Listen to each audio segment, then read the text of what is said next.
देखो भाई, cash flow statement starting कर रहा हूँ, शुरुआत से बता रहा हूँ कैश फ्लो होता क्या है, तुम्हें क्या पढ़ना है इसमें, तुम किस चीज के बारे में सोचोगे, कैश फ्लो में क्या पढ़ोगे। तो कैश फ्लो है क्या, सिंपली बात करें तो कैश फ्लो होता है inflow and outflow of cash. क्या होता है हमारा, इनफ्लो और आउटफ्लो ऑफ कैश। कैश का आना और जाना देखना, हमको ये पता लगाना है कितना कैश हमारे पास आया, किस किस सोर्स से आया, और कितना कैश हमारे पास से गया, कहां कहां हमने इस्तेमाल किया कैश का। ये सारी चीजें तुम्हें देखने को मिलेंगी किसमें, कैश फ्लो स्टेटमेंट में। ठीक है, तो कैश फ्लो जो होता है हमारा, इसको रेगुलेट करता है AS3। कौन रेगुलेट करता है, AS3। एएस मतलब सक्षम, एएस मतलब एएस एएस, अब तो बता दिया उसने, अब तो बता दे क्या। अब मैंने सुन लिया, उसने बताया तो मुझे नहीं सुनाई दिया। देखो एएस मतलब AS3 इसको रेगुलेट करता है। कौन रेगुलेट करता है, AS3। जितने भी हम कंडीशंस पढ़ेंगे वो सब किसके अकॉर्डिंग पढ़ते हैं, यहाँ पर AS3 के अकॉर्डिंग पढ़ते हैं। तो मैं इसमें सीखना क्या है, तुम जब 11th क्लास में थे तो तुम एक प्रॉफिट एंड लॉस अकाउंट बनाते थे। कौन सा अकाउंट बनाते थे, प्रॉफिट एंड लॉस। वो जो प्रॉफिट एंड लॉस अकाउंट होता था उसमें सारे आइटम जो थे हमारे कैश में नहीं जाते थे, सारे आइटम कैश में नहीं जाते थे हमारे।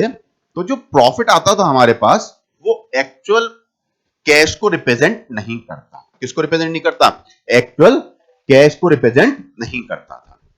जैसे कुछ एग्जांपल है इसके, depreciation. Depreciation non cash item होता है। क्या होता है, नॉन कैश आइटम होता है डेप्रिसिएशन। ठीक है, दूसरा आउटस्टैंडिंग एक्सपेंसेस। क्या आउटस्टैंडिंग एक्सपेंसेस पे कर दिए, अगर पे कर दिए होते तो वो आउटस्टैंडिंग क्यों होते, तो वो भी क्या हो गया हमारा, कैश में नहीं गया, वो भी कैश में नहीं जाता हमारे पास से।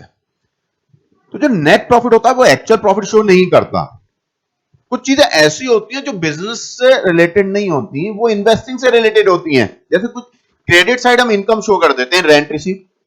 भाई हम रेंट रिसीव क्यों हो रहा है, क्योंकि हमने बिल्डिंग किराए पे उठा रखी है। क्या उठा रखा है किराए पे, बिल्डिंग। बिल्डिंग किराए पे उठा रखी है इसलिए हमको रेंट रिसीव हो रहा है, बिजनेस नहीं कर रहे, वो हमारा बिजनेस नहीं है। क्या नहीं है, वो हमारा बिजनेस नहीं है हमारा। तो वो चीज हो गई हमारी।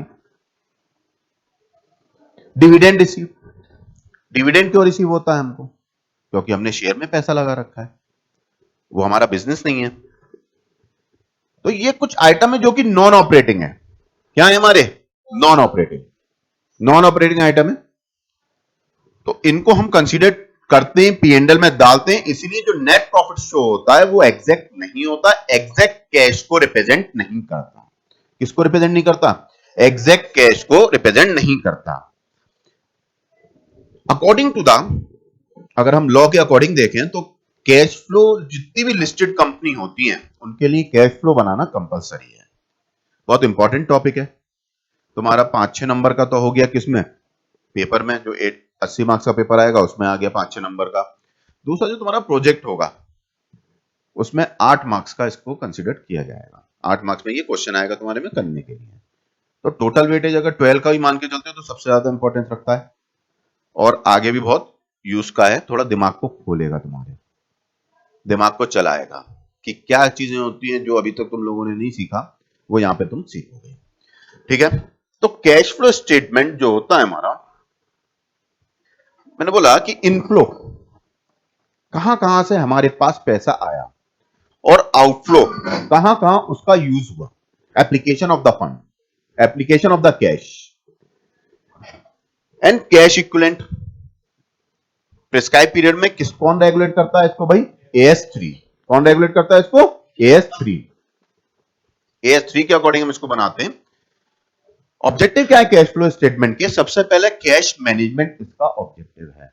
जब हमारे पास, हमें पता होगा कि कितना कैश हमारे पास आया, टोटल इतना कैश हमारे पास, हमें दिखा कि एंड में इतना हुआ, ये सारी चीजें, तो हमें एक पता लग जाएगा ना आइटम कितना कैश हमारे पास अवेलेबल होना चाहिए। कैश प्लानिंग हो जाती है कि हमें कितने की एसेट्स परचेज करनी है, लोन का रीपेमेंट कितना करना है, डिविडेंड कितना पे करना है, ये सारी चीजें हमारे प्लान बन जाता हो जाता है।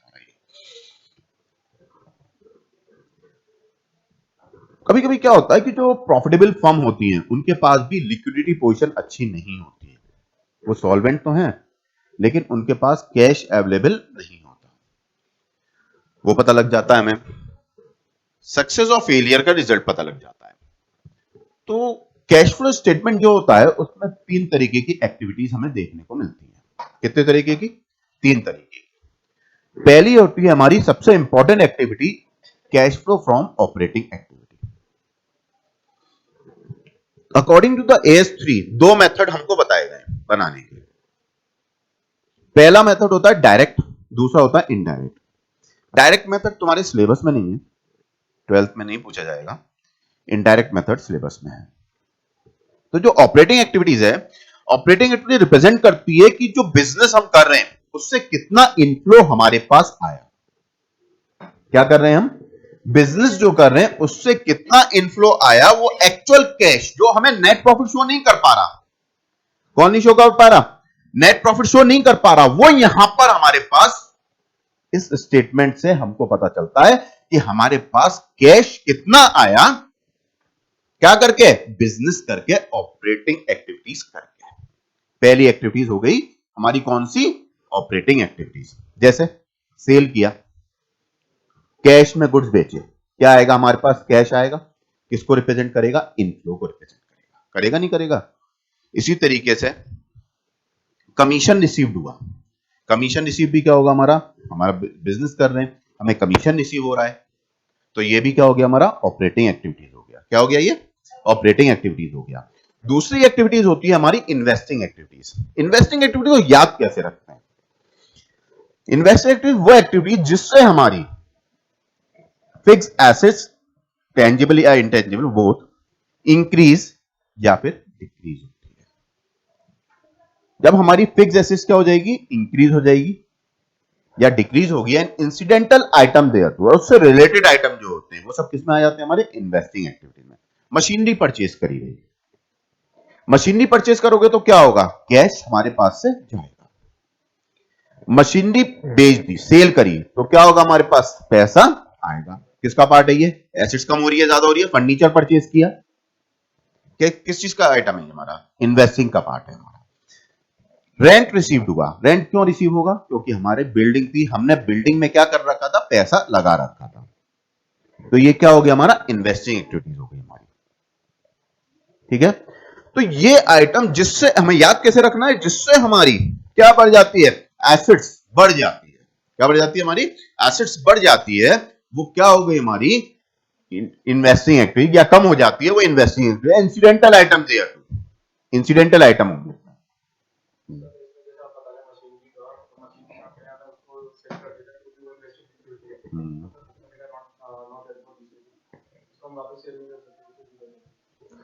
नॉट हेल्ड फॉर रीसेल का मतलब है कि जो चीज हम परचेज करते हैं for the purpose of resale. Resale का मतलब क्या है? हाँ, क्या तुम्हारा बिजनेस है उसका? वो तुम कैसे यूज कर रहे हो? हाँ? क्या करने के लिए? गुड्स बनाने के लिए। अब वो क्या हो गई? खराब हो गई, हमने उसको बेच दिया, तो वो उसका बिजनेस तो है नहीं। वो जो वो बोल रहा है पॉइंट, वो ये बोल रहा है कि ऐसे गुड्स जो हम खरीदते हैं काय के लिए? For not the purpose of resale. तुम्हारा पर्पस नहीं होता जब तुम मशीनरी खरीदते हो, तो तुम्हारा पर्पस नहीं होता कि हम उसको बेचेंगे। वो ऑपरेटिंग का पार्ट हो गया। जब हम किसी चीज का बिजनेस कर रहे हैं, तुम्हारे पास, तुमने कंप्यूटर का बिजनेस डाला, तो तुम जब कंप्यूटर खरीदते हो तो जो कंप्यूटर्स हैं तुम्हारे लिए वो गुड्स है, तुम्हारे लिए परचेजेज है तुम्हारी। और जब तुम उसको क्या करोगे? रीसेल करोगे, तो वो तुम्हारे लिए ऑपरेटिंग एक्टिविटी है, ना कि इन्वेस्टिंग एक्टिविटी। वहां पर तुमने क्या किया? 2 कंप्यूटर तो अपने बिजनेस में यूज कर लिए और 8 कंप्यूटर क्या करने के लिए? बेचने के लिए रख लिए। तो जो 2 कंप्यूटर रखे वो तुम्हारी एसेट्स है, वो तुम्हारी क्या है? एसेट्स है। ठीक है, तो यहां पर दूसरी एक्टिविटी बताई मैंने, कौन सी? Investing activity. कौन सी होती है हमारी इन्वेस्टिंग? जिससे हमारी एसेट्स, फिक्स एसेट्स इंक्रीज या फिर डिक्रीज होती है। Incidental item thereto. Interest क्यों रिसीव होता है? क्योंकि बैंक वालों से हमारी रिश्तेदारी है। हाँ?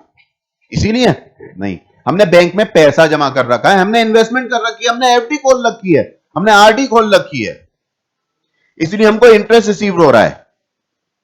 तो ये एक्टिविटी क्या होगी? हमारी इन्वेस्टिंग एक्टिविटी होगी। इंसिडेंटल आइटम की बात कर रहा हूं मैं बार बार, तो इंसिडेंटल आइटम मतलब रिलेटेड आइटम इससे, ठीक है।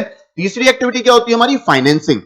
फाइनेंसिंग एक्टिविटी वो जिससे हमारी कैपिटल और बोरोइंग इंक्रीज या डिक्रीज हो जाती है। क्या चीज बोला मैंने, कैपिटल या बोरोइंग क्या होती है हमारी, इंक्रीज या डिक्रीज हो जाती है, उसको बोलते हैं an incidental item thereto, उसको बोलते हैं हम क्या, फाइनेंसिंग एक्टिविटी। शेयर इशू करे फॉर कैश, कैश ले लिया, शेयर दे दिए उनको, इशू कर दिए, तो क्या हो गया, तुम्हारे पास पैसा आएगा, आ रहा है नहीं आ रहा पैसा।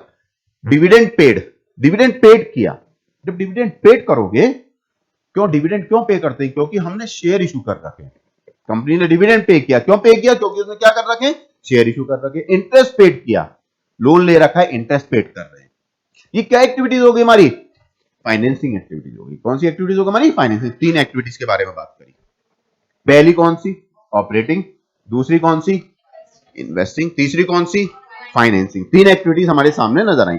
ऑपरेटिंग एक्टिविटीज कौन सी होगी, जिस चीज का हम बिजनेस कर रहे हैं। ऑपरेटिंग कौन सी, जिस चीज का हम क्या कर रहे हैं, बिजनेस कर रहे हैं, वो हमारा जो बिजनेस जो कंडक्ट हम कर रहे हैं उससे कितना कैश जनरेट हुआ हमारे पास, वो हो गया ऑपरेटिंग एक्टिविटीज। इन्वेस्टिंग एक्टिविटी से कितना कैश हमारे पास आया या गया, वो हो गई हमारी कौन सी, इन्वेस्टिंग एक्टिविटीज, या फिर जिससे हमारी क्या बढ़ जाती है, assets, fix assets, intangible asset increase या डिक्रीज हो जाती है। And incidental item thereto, वो हो गया क्या, हमारी investing activities. And then next one जो होती है हमारी, वो होती है कौन सी एक्टिविटी, फाइनेंसिंग, जिससे हमारी कैपिटल और बोरोइंग इंक्रीज या फिर डिक्रीज हो जाती है।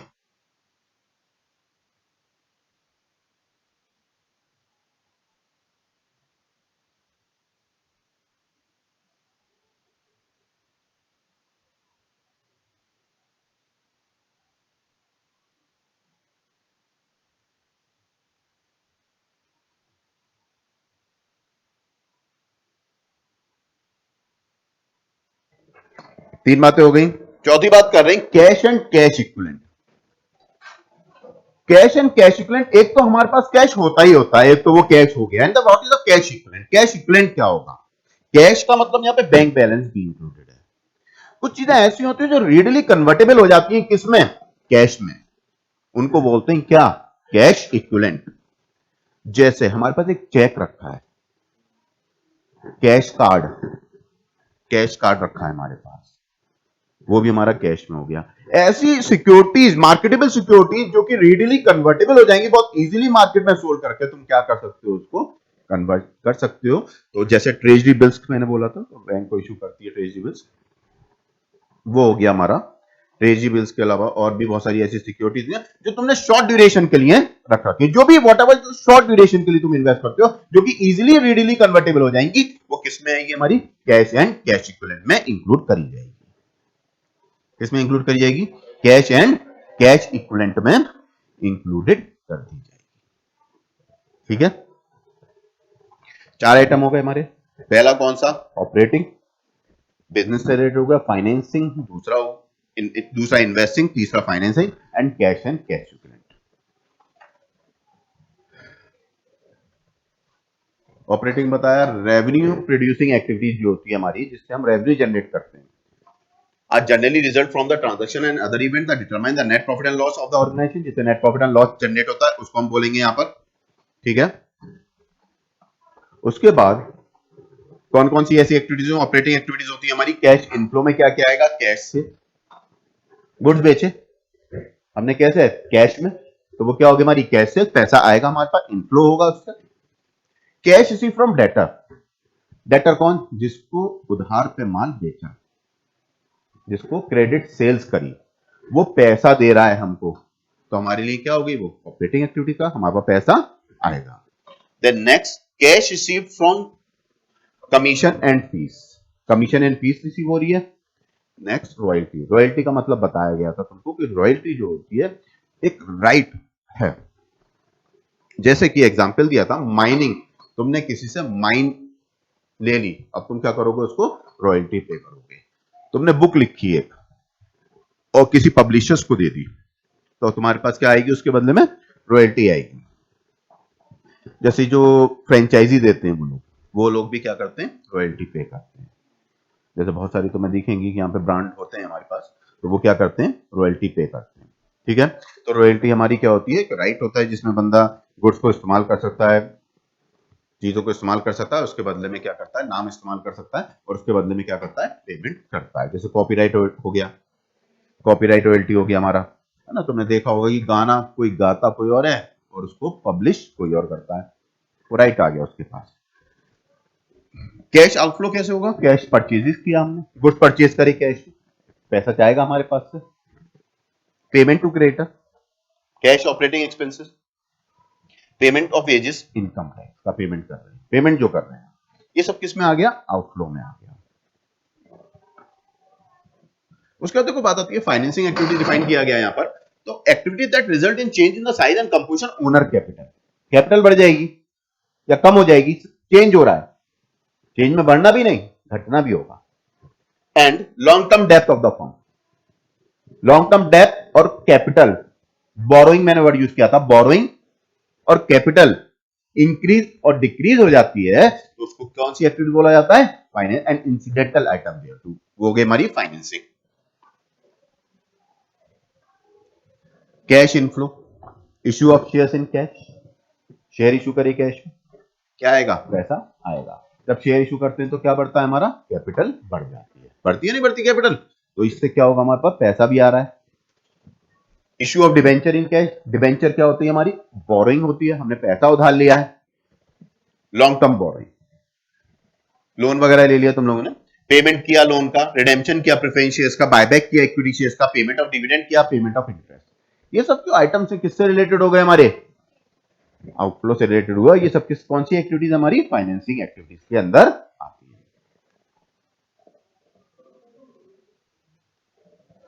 देन इन्वेस्टिंग एक्टिविटीज के अंदर जो डिफाइन किया गया, purchase and sale of the long term assets, कौन सी एसेट्स, लॉन्ग टर्म या फिक्स एसेट्स हमारी बढ़ रही है, मशीनरी हो गया, फर्नीचर हो गया, लैंड एंड बिल्डिंग हो गया, अदर इन्वेस्टमेंट्स हो गया, ये सब चीजें and incidental item thereto, ये सब चीजें क्या हो गई, हमारी इन्वेस्टिंग एक्टिविटीज का पार्ट होती है। कौन सी एक्टिविटीज होती है, हमारी इन्वेस्टिंग एक्टिविटीज का पार्ट होती है। ठीक है,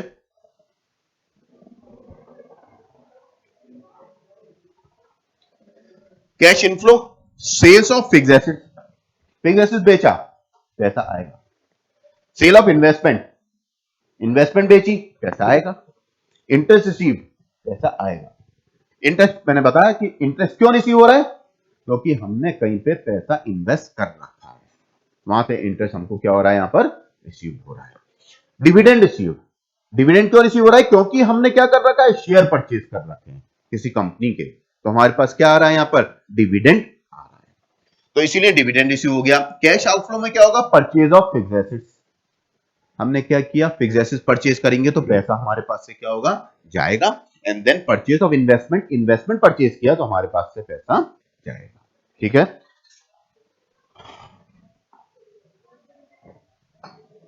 कैश एंड कैश इक्विवेलेंट मैंने बताया था कि short term highly liquid investment, जो कोई रेडिली कन्वर्टेबल हो जाती है, किसमें, कैश में।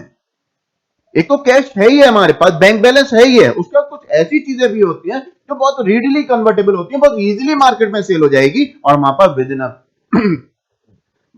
वन हमारे पास कैश अवेलेबल हो जाएगा। उनको बोला क्या, कैश एंड कैश इक्विवेलेंट। जैसे कैश आ गया इसमें, cash in hand, bank balance, short term investment और मार्केटेबल सिक्योरिटीज इसके अंदर क्या किया गया, इंक्लूड किया गया। ये कुछ क्वेश्चंस हैं जिनको हमें आइडेंटिफाई करना है कि ये कौन सी एक्टिविटीज है। सेल्स किया, operating, cash receive from debtor, trade receives मतलब debtor, purchase of building, sale of building. ठीक है, देख लो इसे, कोई डाउट हो तो पूछो, इन क्वेश्चंस को पढ़ लो जरा। जो बताया था उस चीज को याद रखना है, बस तुमको मैंने जो बताई बात वो याद रखनी है।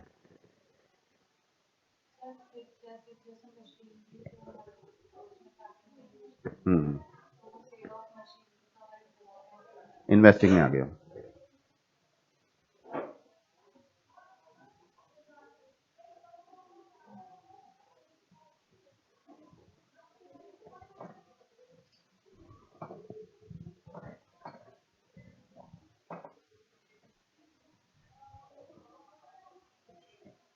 ठीक है भाई, पढ़ लिया, कोई डाउट तो नहीं है किसी को अपने ऊपर?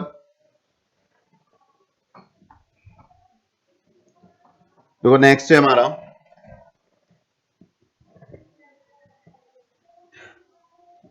नेक्स्ट है ये हमारा परचेज ऑफ गुडविल। गुडविल क्या होती है? हमारी इंटेंजिबल एसेट्स है गुडविल।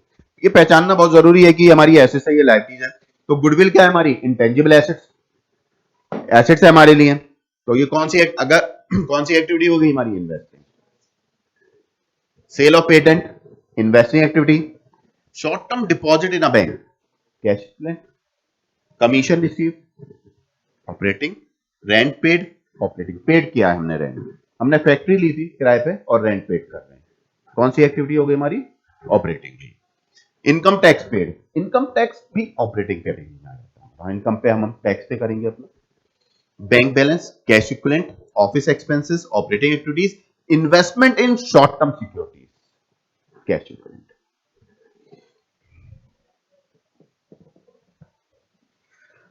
देखो दो तरीके की ऑर्गेनाइजेशंस होती हैं हमारे सामने, तुम्हें देखने को मिलेंगी। एक वो ऑर्गेनाइजेशन जो ट्रेडिंग और मैन्युफैक्चरिंग कर रही है। कौन सी? जो क्या कर रही है? ट्रेडिंग और मैन्युफैक्चरिंग करती है। दूसरी ऑर्गेनाइजेशंस वो होती हैं जो कि फाइनेंस का काम करती हैं, है ना? कौन सा काम करती हैं? फाइनेंस का। निधि कंपनी है जैसे, है ना, ये फाइनेंस का काम करती हैं। और भी जो और भी कंपनीज होती हैं जो कि फाइनेंस का, तुमने देखा होगा NBFC, non banking financial companies होती हैं, वो भी क्या करती हैं? हमारी फाइनेंस का काम करती हैं। उनका काम क्या होता है? लोगों को कर हम्म, ठीक है। तो यहां पर जो हमारी एक्टिविटीज है वो कौन सी हैं? दो तरह की एक्टिविटीज है मेरा। एक तो जो क्या कर रही है? फाइनेंस का काम कर रही है। किसका काम कर रही है? फाइनेंस का काम कर रही है। दूसरी कौन सी? जो कि हमारी ट्रेडिंग कर रही है, वो नॉन फाइनेंसिंग एक्टिविटीज होती है। तो जो फाइनेंस कंपनी होती है उसका काम क्या होता है? लोन देना लोगों को, उनसे पैसे लेना, जमा करना। जैसे बैंक क्या करती है? बैंक पैसे लेती भी है और देती भी है, लोन के रूप में देगी भी लोगों को। और क्या करेगी? तुम लोगों ने इकोनॉमिक्स में देखा होगा क्रेडिट क्रिएशन वाला टॉपिक। बैंक क्रेडिट क्रिएट करती है, तो पैसे लेती है दूसरों का, उसको एज अ लोन के रूप में देती है। और जिनसे पैसा लेती है उनको क्या करती है? इंटरेस्ट देती है। और जिसको लोन पे देती है उनसे पैसा इंटरेस्ट लेती है। यही काम है उसका। तो वो कौन सी कंपनी होगी? हमारी फाइनेंस कंपनी होगी। कौन सी कंपनी होगी? फाइनेंसिंग एक्टिविटीज कर रही है, फाइनेंस कंपनी है। तो दो तरीके की ऑर्गेनाइजेशन हुई हमारे सामने। एक फाइनेंशियल एंटरप्राइज जिसमें सबसे पहले आया म्यूचुअल फंड। म्यूचुअल फंड क्या होता है? म्यूचुअल फंड इन जनरल अगर हम बात करें, स्ट्रिक्ट डेफिनेशन से हम अलग हट के बात करते हैं। म्यूचुअल फंड का काम क्या है? म्यूचुअल फंड जो है हमारा एक पूल ऑफ फंड है। डिफरेंट डिफरेंट लोगों से पैसा लिया और अलग अलग एवेन्यूज में उसको क्या कर दिया गया? इन्वेस्ट कर दिया गया। अलग अलग सिक्योरिटीज पे अलग अलग एवेन्यूज में उसको पैसा लगा दिया जाता है। जैसे सपोज करो तुम्हारे पास 10 करोड़ रुपए, तो मेरे पास आए, मैं एज अ पोर्टफोलियो मैनेजर, तो मेरे पास आए, मैं as a portfolio manager work करता हूं, तो तुम मेरे पास आए, कहते हो हमारे पास 10 करोड़ रुपए आए, अब हमें एक बेहतरीन प्लान बना के दो जिससे हमारे पास इनकम जनरेट होने लगे, अच्छी खासी काफी इनकम। तो मैं क्या करूंगा तुम्हारे 10 करोड़ रुपए का कि मैं अलग अलग तुमको एवेन्यूज बताऊंगा, डिफरेंट डिफरेंट जगह तुम्हारा पैसा क्या करवाऊंगा? इन्वेस्टमेंट करवाऊंगा, ताकि तुमको कुछ फिक्स रिटर्न आए, कुछ तुम्हारा कैपिटल एप्रिसिएशन हो। ठीक है, फिक्स रिटर्न आता रहे, कैपिटल एप्रिसिएशन भी होता रहे, और कुछ नॉर्मल रिटर्न आता रहे। तो मैं तुम्हें इस तरीके की प्लानिंग बना के दूंगा। तो म्यूचुअल फंड भी क्या करता है? म्यूचुअल फंड में जैसे तुमने सुना होगा सिप चलती है, एसआईपी, इसी तरीके से म्यूचुअल फंड वाले भी तुमसे पैसा लेते हैं। बहुत सारे लोगों का पैसा उनके पास इकट्ठा हो जाता है। It is asset management company. कौन होती है ये? एसेट्स मैनेजमेंट एक कंपनी है म्यूचुअल फंड, जो कि क्या करती है? तुमसे पैसा लेती है और उसे मार्केट में इन्वेस्ट करती है, फिर मार्केट के हिसाब से तुमको रिटर्न मिलता है। Mutual fund is subject to the market risk. सुना है? ये ऑनलाइन ही है अब तो सब कुछ। ठीक है, नहीं बंदे हैं, जैसे अगर कुछ करना हो तो बता, होते हैं ऐसे लोग जो करवा देते हैं, तुम्हारा पैसा इन्वेस्ट करवाएंगे क्लाइंट। तो यहां पर म्यूचुअल फंड हो गया हमारा, बैंक जानते हो इन्वेस्टमेंट कंपनीज हो गई हमारी। मेन बिजनेस होता है बोरिंग एंड एडवांसिंग लोन। इनका काम क्या है? बोरो करना और क्या करना? लोन देना। बैंक का भी यही काम, मेनली बैंक यही काम करती है। बाकी others services, buying and selling of share, debenture, fixed deposit. Non financial enterprises मैंने बताया था ये क्या करती है, मैन्युफैक्चरिंग करती है और क्या करती है, ट्रेडिंग करती है। ठीक है, तो देखो कुछ आइटम्स हैं जो तुमको डिफरेंशिएट करने हैं यहाँ पर कि कौन सा फाइनेंसिंग एक्टिविटी फाइनेंसिंग कंपनी के लिए होगा, कौन सा नॉन फाइनेंसिंग के लिए। एक्टिविटी को डिफरेंशिएट करना है यहाँ पर। इंटरेस्ट रिसीव्ड, इंटरेस्ट रिसीव में क्या होगा हमारा, फाइनेंसिंग कंपनी के लिए ऑपरेटिंग है। तो उसका काम ही क्या है, उसका काम क्या है, उसका काम क्या है, borrowing and advancing loan. Finance company का काम क्या है, borrowing and advancing loan. Buying and selling of shares उसका काम है। और नॉन फाइनेंसिंग कंपनी के लिए इन्वेस्टिंग एक्टिविटी हुई, क्योंकि वो इन्वेस्ट कर रही है पैसा, तब उसको क्या मिल रहा है, यहां पर इंटरेस्ट रिसीव हो रहा है। डिविडेंड पेड, डिविडेंड पेड जो है ऑपरेटिंग एक्टिविटीज है फाइनेंसिंग कंपनी के लिए, रिसीव्ड, रिसीव जो है ऑपरेटिंग एक्टिविटीज है और उसके लिए क्या है, इन्वेस्टिंग। इंटरेस्ट पेड ऑपरेटिंग है, फाइनेंसिंग एक्टिविटीज है, डिविडेंड पेड। तो अभी अभी पढ़ा हमने कि फाइनेंशियल एंटरप्राइजेस का मेन पर्पस क्या है, बोरोइंग एंड एडवांसिंग लोन। कहीं पर नहीं लिखा कि company, financial company share issue करती है, ठीक है। अब वो शेयर इशू क्यों करेगी, शेयर इशू क्यों करती है, जैसे बैंक है, कोई कंपनी है, पब्लिक लिमिटेड बैंक है कोई, वो कंपनी है एक तरीके की, वो अपने शेयर इशू कर सकती है। तो वो क्या करेगी, जब शेयर इशू करेगी तो प्रॉफिट का पार्ट किसको देगी, मेंबर्स के बीच में डिस्ट्रीब्यूट भी करेगी। तो उसके लिए कौन सी एक्टिविटी हो गई, वो फाइनेंसिंग एक्टिविटीज हुई। तो इसीलिए यहाँ पे डिविडेंड पेड जो है वो क्या हो गया, फाइनेंसिंग एक्टिविटीज दोनों कंपनीज के लिए। किसके लिए, अभी मैन्युफैक्चरिंग और नॉन मैन्युफैक्चरिंग, यानी कि फाइनेंसिंग कंपनी के लिए। क्योंकि मैन्युफैक्चरिंग तो जनरल ऐसी ही बात है, ये बात को समझ क्लियर है कि मैन्युफैक्चरिंग कंपनी क्या करती है, बोरो कर रही है, फाइनेंस उठा रही है, शेयर इशू कर रही है, इसलिए डिविडेंड पे कर रही है। लेकिन नॉन फाइनेंस कंपनी, क्या नॉन फाइनेंस कंपनी का काम है शेयर इशू करना, नहीं। वो भी क्या कर रही है, उसके लिए शेयर इशू करना, उसके लिए क्या हो गई, फाइनेंसिंग एक्टिविटी हो गई। तो वो क्या करेगी, डिविडेंड जब पेड करेगी तो वो क्या किस में आ जाएगा, हमारा फाइनेंसिंग एक्टिविटीज में आ जाएगा दोनों के लिए। बस एक ये डिफरेंशिएट है जहां पर क्या होगा, हमारा दोनों एक्टिविटीज यहां पे इन्वॉल्व करी जाती है। ठीक है, इसको पढ़ लो।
पढ़ लिया? भी पढ़ लिया?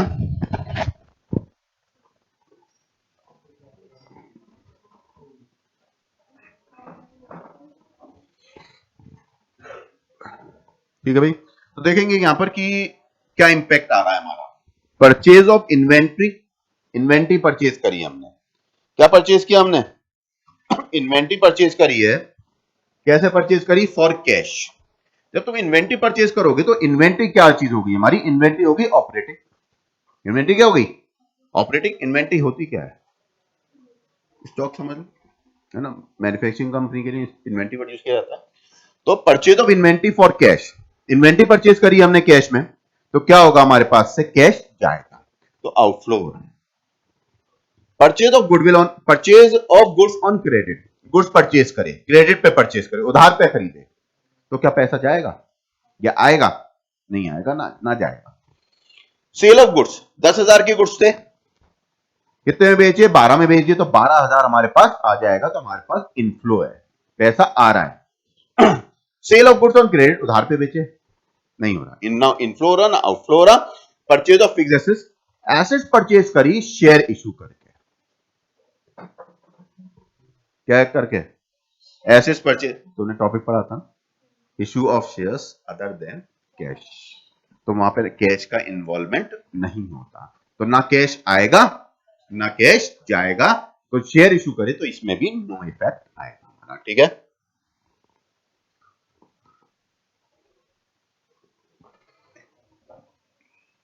इसको कर लो जल्दी से।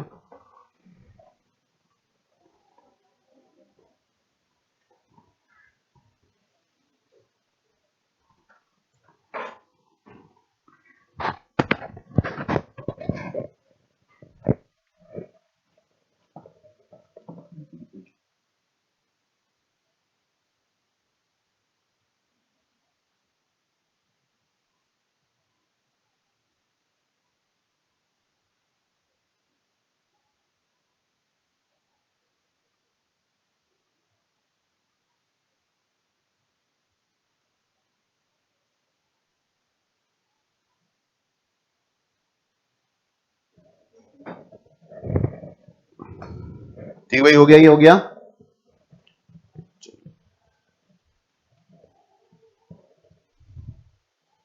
पेटेंट, पेटेंट एक राइट होता है हमारे पास, तो ये हमारे लिए एसेट्स होती है। कौन? Issue of debenture for the purchase of machinery, कोई इफेक्ट नहीं होगा, डिबेंचर इशू करे मशीनरी परचेज करने के लिए। डिक्लेरेशन क्या है? फाइनल डिविडेंड का, अभी केवल प्रपोज किया है कि हम भाई डिविडेंड पे करेंगे। Cash withdraw from the bank, bank से पैसा निकाला, क्या आ गया? कैश आ गया, कोई इफेक्ट आएगा? नहीं, ना कहीं गया ना कहीं से आया। Purchase of marketable securities, marketable securities are cash and cash equivalent. Marketable security क्या होती है हमारी? कैश एंड कैश इक्विवेलेंट, तो इस पे भी कोई भी इनफ्लो आउटफ्लो नहीं होगा। तो जैसे कि मैं बता रहा था कि 3 एक्टिविटीज होती है। सबसे पहले एक्टिविटी, जो सबसे इंपॉर्टेंट एक्टिविटी तुम्हारे सामने देखने को मिलेगी, वो होती है कौन सी? Cash flow from operating activities. Cash generated from operation, operating activities आएगा, फिर इन्वेस्टिंग, एंड देन सबसे लास्ट में कौन सी? फाइनेंसिंग। इन तीनों को ऐड करोगे, इन तीनों को ऐड और लेस कर लोगे, यहां तक माइनस में होगी तो लेस कर लोगे, यानी कि ऑपरेटिंग, इन्वेस्टिंग और फाइनेंसिंग का जो टोटल आएगा उसको क्या करना है? हमको ऐड करना है। अगर माइनस में होगा तो उसको माइनस में हो जाएगा। ऐड और लेस करने के बाद इसमें opening balance of cash and cash equivalent add करेंगे। Opening balance of cash and cash equivalent add करोगे तो तुम्हारा आंसर जो आएगा, closing balance of cash and cash equivalent, ये तुम्हारे पास बैलेंस शीट में शो हो रहा है। तुम्हारे क्वेश्चन में होगा ये आंसर, तो तुम्हारा आंसर क्या करेगा? वहां से मैच कर जाएगा। अगर तुम्हारा आंसर मैच कर रहा है वहां से, तो तुम्हारा आंसर सही है। नहीं कर रहा तो कोई ना कोई प्रॉब्लम तुमने गलती करी है।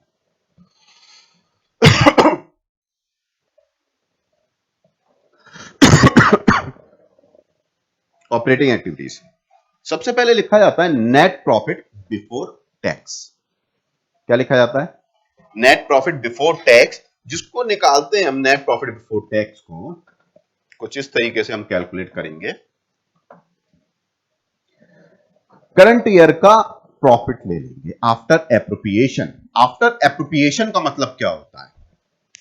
Dividend, general reserve, provision for taxation करने के बाद तुमने पार्टनरशिप में एक एप्रोप्रिएशन अकाउंट सुना था। नेट प्रॉफिट के बाद का जो ट्रीटमेंट हम करते थे, है ना, वो पार्टनरशिप में होता था। लेकिन कंपनी नेट प्रॉफिट जो उसको जनरेट हुआ, जो प्रॉफिट उसको जनरेट हुआ, उसका एप्रोप्रिएशन करती है। क्या करती है? उसका एप्रोप्रिएशन करती है, यानी कि वो अमाउंट जो प्रॉफिट आया उसको डिस्ट्रीब्यूशन दिखाती है। किधर किधर दिखाएगी? कुछ अमाउंट जर्नलिज्म में रख देगी। कहां रख देगी? जर्नलिज्म में रख देगी। उसी अमाउंट में से डिविडेंड पे करेगी, डिविडेंड प्रपोज करेगी। उसी अमाउंट में से क्या करेगी? यहां पर इंटीम डिविडेंड पे करेगी। उसी अमाउंट में से टैक्स पे करेगी। तो ये सारी चीजें जो होती हैं, ये ये आफ्टर एप्रोप्रिएशन है। तो ये आइटम जो है हमको क्या करना है? एड बैक करना है। तो इसीलिए नेट प्रॉफिट लेना है for the current year. Current year का नेट प्रॉफिट ले लोगे। सबसे पहले क्या लेना है हमको? Net profit for the current year. ठीक है, उसमें ऐड करोगे ट्रांसफर टू रिजर्व। जर्नलिज्म में ट्रांसफर, जर्नलिज्म में ट्रांसफर पे कैश पे कोई भी इंपैक्ट नहीं पड़ेगा। क्यों नहीं पड़ेगा? क्या जर्नलिज्म कैश में जाता है कहीं? तुमने क्या किया? ऊपर की जेब से निकाल के नीचे की जेब में पैसा रख लिया। प्रॉफिट का पार्ट होता है जर्नलिज्म, तो कैश तो कहीं जा ही नहीं रहा। नॉन कैश एक्टिविटी है। कौन सी एक्टिविटी है? Non cash. तो इसीलिए इसको क्या करना है? हमको एड बैक करना है। इसलिए एड बैक किया जाता है। Interim dividend paid. Interim dividend, dividend financing activity का पार्ट है। किसका पार्ट है? इंटीम डिविडेंड क्या होता है? व्हेन द टू बोर्ड, दो जनरल मीटिंग के बिटवीन जब कंपनी डिविडेंड डिक्लेयर कर देती है और पेड कर देती है, उसको बोलते हैं इंटीम डिविडेंड। क्या बोला मैंने? दो जनरल मीटिंग। जनरल मीटिंग क्या होती है? कंपनी एनुअल जनरल मीटिंग, साल में जितने भी मेंबर्स होते हैं उनकी एक बार पूरी मीटिंग कराई जाती है कंपनी में। तो उसको बोलते हैं हम क्या? Annual general meeting. ये कंपलसरी है कंपनी को कराना। जितने भी डिसीजंस होते हैं वहीं पे लिए जाते हैं। दो मीटिंग के बीच में कंपनी डिविडेंड डिक्लेयर कर देती है, डिस्ट्रीब्यूट कर देती है। उसका तरीका होता है, उसका डिटेल में जाने की जरूरत नहीं है हमें। पे कर देती है। तो ये ऑपरेटिंग का पार्ट नहीं है हमारा। ये किसका पार्ट है? फाइनेंसिंग का। तो इसको इसलिए क्या किया गया? ऐड कर दिया गया। Interim dividend paid during the year. Then propose dividend. Propose किया है अभी, डायरेक्टर ने केवल प्रपोज किया, अभी पेड नहीं किया। ऐड करेंगे provision for tax made during the year. जो इस साल की इनकम है, करंट ईयर की जो इनकम है, उस पर टैक्स जो लगेगा, जो हम पेड करेंगे टैक्स, वो नेक्स्ट ईयर पे करेंगे। टैक्स जो हम पेड करेंगे, कब पे करेंगे? Next year. तो जो प्रोविजन हमने बनाया है करंट ईयर का, हम प्रोविजन बना के रख लेते हैं भाई कि हमें इतना टैक्स पे करना पड़ेगा। प्रोविजन की डेफिनेशन क्या होती है? Certain liability uncertain amount. ये प्रोविजन होता है हमारा। पे तो करना है टैक्स, लेकिन ये नहीं पता कितना पे करना है। जब इनकम जनरेट हो जाएगी तब पे करेंगे। पूरा पता लग जाएगा कितनी इनकम हमारे पास हुई ड्यूरिंग द ईयर, हम पे करेंगे। उसके लिए प्रोविजन बना के रख दिया। क्या कैश गया? नहीं गया कहीं पे भी कैश। तो वो भी क्या करना है? हमको एड बैक करना है। और refund of tax, refund of tax क्या होता है? एडवांस टैक्स पे करना होता है। तुम लोगों ने एड भी देखा होगा, अपना एडवांस टैक्स पे करिए 15 दिसंबर से पहले। ऐसा ऐड देखा है? टीवी देखते हो? नहीं पता ना, पेपर ही देख लिया करो। पेपर में भी आता है अपना एडवांस टैक्स पे करिए 15 दिसंबर। उसकी डेट होती है अलग अलग, 15 सितंबर, इस तरीके से उसकी डेट है। तो उससे पहले पहले एडवांस टैक्स पे करना होता है। एडवांस टैक्स का मतलब तुमने एडवांस में अपनी इनकम निकाली और पे कर दिया है जब एस्टिमेशन बेसिस पर। तो वो ज्यादा जब पहुंच जाता है टैक्स, तो वो रिफंड मिलता है। तो रिफंड मिलेगा तो क्या करना है? उसको हमें माइनस कर देना है। तो ये निकल के आएगा नेट प्रॉफिट बिफोर टैक्स। ठीक है? क्लियर है बात? समझ में आ गई ये बात? सही से समझ लेना, अच्छे से, बढ़िया तरीके से। ठीक है, चलो इतना ही छोड़ते हैं। इसको एक बार अच्छे से पढ़ना और 2 मिनट रुकोगे, बैठोगे।